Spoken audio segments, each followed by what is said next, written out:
Hello coders, I hope you are coding well. In the previous video, we wrote the code to call apply leave API from our Angular application. And in today's video, we will write the code to restrict the employee to apply multiple leaves for one day. So let's get started. So in our Spring Boot application, we need to create a method to find the leave request by employee ID, project ID and date. And to do this, we will open leave request repository. And in this repository, we need to create a new method.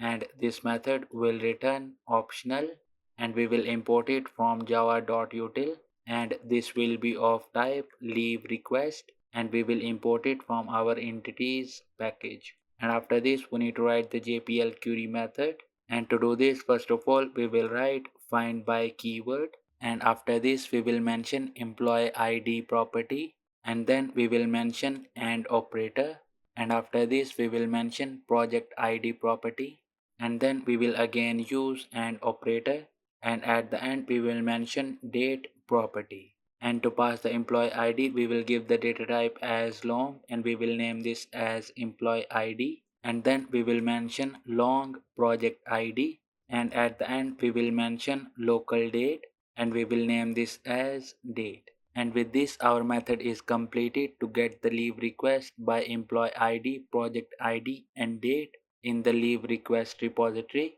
And after this we will open attendance service, and in this service, in the apply leave method, before creating the leave request we need to check if employee already applied for the leave. And to do this, at the start of this method we will create one optional variable, and this will be of type leave request, and we will name this as optional leave request. And after this we will use leave request repository and we will call a method find by employee ID, project ID and date. And in this method, first of all we need to pass the employee ID which we will get from the DTO. And to do this we will write DTO dot get employee ID, and then we need to pass the project ID. So again we will use DTO and we will call a method get project ID. And after this we need to pass the date, and to do this we will use local date and we will call a method now. And after this we need to check the availability of our optional leave request, and if our optional leave request is empty then only we will create the leave request, otherwise we will throw an error. And to do this we will write if condition, and in this we will use optional leave request and we will call a method is empty. And after this we will wrap our existing code in this if block, and then we will write else block as well. And in this else block we need to throw an error, and to do this we will write throw new, and after this we will mention entity exist exception. And in this for the message we will send leave request applied for today. And with this our code is completed, and now let's run our backend application.